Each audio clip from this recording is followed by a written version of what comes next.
this particular person or the work is most important to me. So what I would do is, I would search through that cited reference. So the assumption here is, the works or the literature which cites my important work will all be related to me also. So here, if you want to search, if you want to use the cited search, first thing that you want to do is, you have to identify a few authors, important authors in your field, and then search. Or you can also identify a few journals. All those articles which are published in this journal will be of some help to me. So that way also you can search it, or a work. So you will get more quality research under cited reference than document search. Anyway, this you will realize as you experience, as you start experiencing the Web of Science search. Okay, now let me start searching for a few articles. One of you can tell some keywords. You can search by keywords, you can search by authors, you can search by titles, and so on and so forth. One of you can give me the keyword that we can search in Web of Science. It need not necessarily be science subject. Yes. One of you, quickly please. Moral judgment. So you have a filter. You can use this word moral judgment should appear in the title or topic or whatever. So title you can take. You can search for that, and you can see there are 1540 articles. In the title itself, the word, the keyword moral judgment appears. Now we are happy, at the same time we are unhappy. We are happy because so quickly we were able to get the list. We are unhappy because we know that we have only 5 years to complete our research. So if I start reading 1540 results, so when will I going to complete it? First thing is, I have to procure it. You see, this database is not a full text database. It is not a full text database. It is an abstract database, so you will get at most the bibliographical details and abstract. It is something like the situation now for you. You know that food is ready, you don't have it as of now. So something like that. We know that the literature is available, most important literature is there, full text is not there, because it is not full text database. So you have to procure it and things like that. And secondly, out of the 1540, my guide has asked me to come out with a kind of introduction or whatever within next week. There is another challenge. I hope no guides are here, except oh, you are there. So you people don't hear me what I say. And the guides have the habit of putting us in trouble. So they always tell something which is difficult. So if you go with a list with the APA referencing style, they will say, no, I don't want APA. You come with MLA. If you go with MLA, they will say, no, it has to be IEEE. So fortunately technology is there, so you can it can always help you. Now, how to find, the guides also will tell you have to consult only good articles. Good or bad, I will be knowing only after reading. Otherwise, how do I know that whether an article is good? So, fortunately for that, citation databases helps us. Okay, so like this, the citations will help. And if this particular work happens to be very, very important for me, that is what I am also doing, then what you can do is, you can look at the citations, and those citations, those works will also be talking about the same concept. That means, in a click of the mouse, you have identified the article which is very focused in your on your subject. This is possible only with citation databases. Not any other database will help you this way. Okay, and also the other things that Web of Science and other databases give is the filters on the left side. So you can see, you can make use of the filters on the left side, and to narrow your search. Say 1540 articles I cannot read, so I want to read only recent articles, those which have been published after 2015. Then I can use the filter there and make use of it. And similarly, there are various filters available on the left side, and which you can use it. And you want to use only the articles, not the book review or editorial materials, etc. You can filter them away. And like this, you can narrow down your research and get a kind of manageable number of works for your research. Second thing is, this is not enough. What you are getting is only the list with the abstract. Now the question of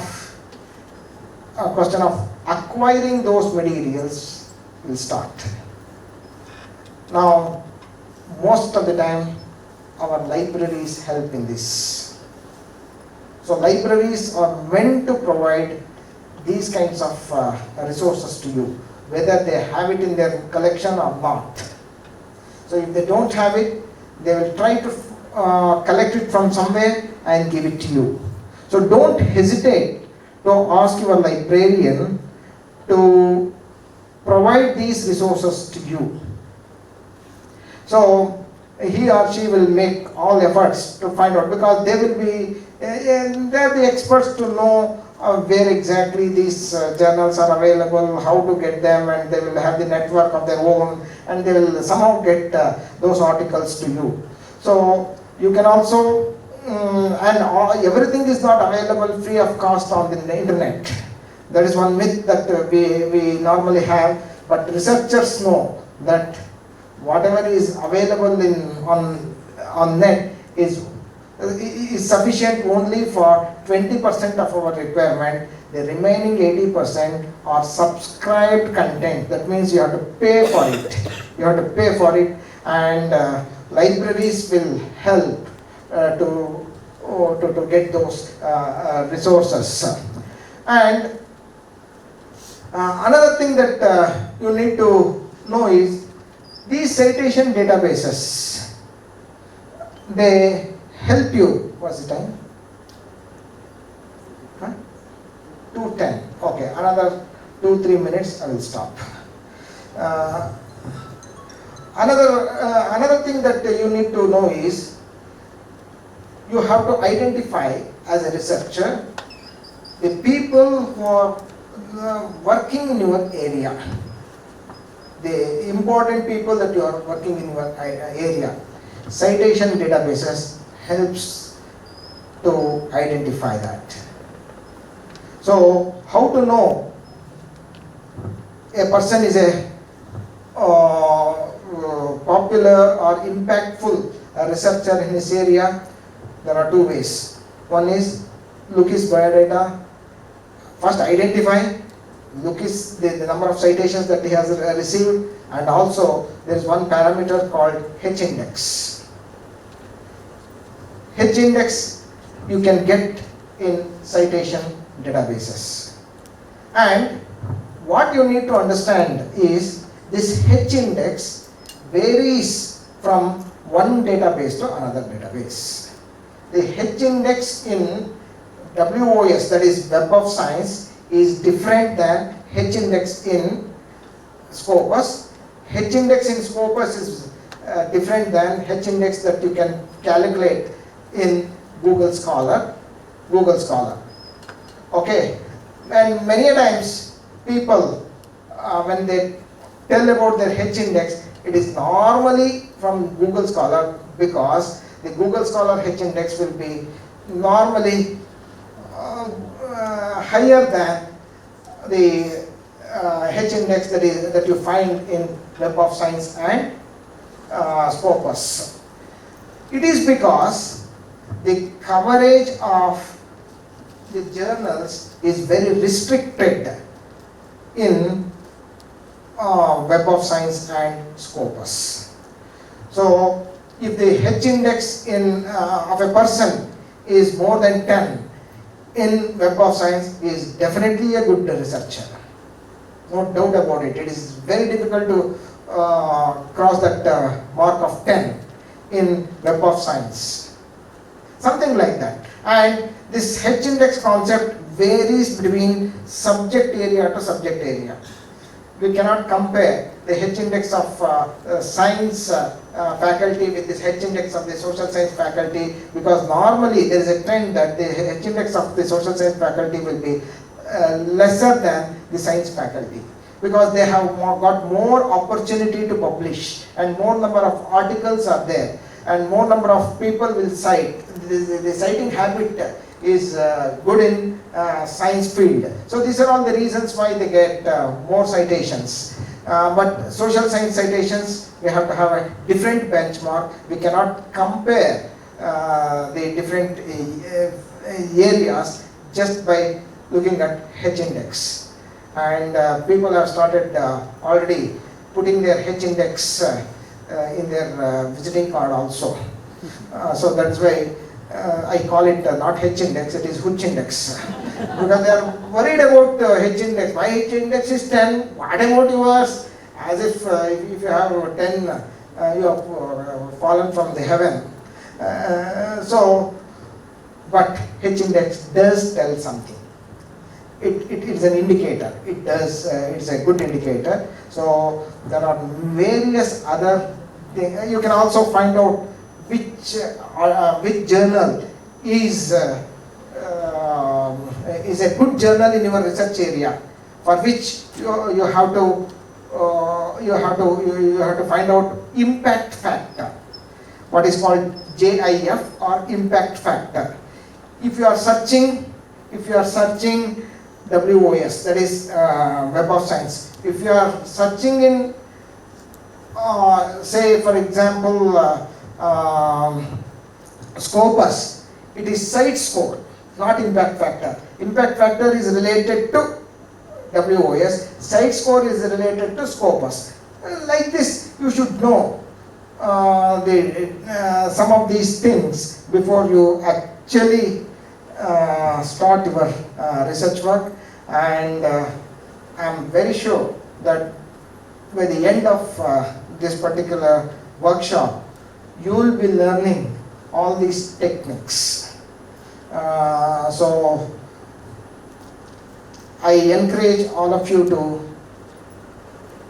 use databases, use citation databases for your research, and citation databases helps you a lot to identify the quality authors, the quality journals, and quality contents. So with this I conclude. I'm sorry I hurried up a lot. Anyway, my name is Hari. If you have one or two questions, I can just try to answer.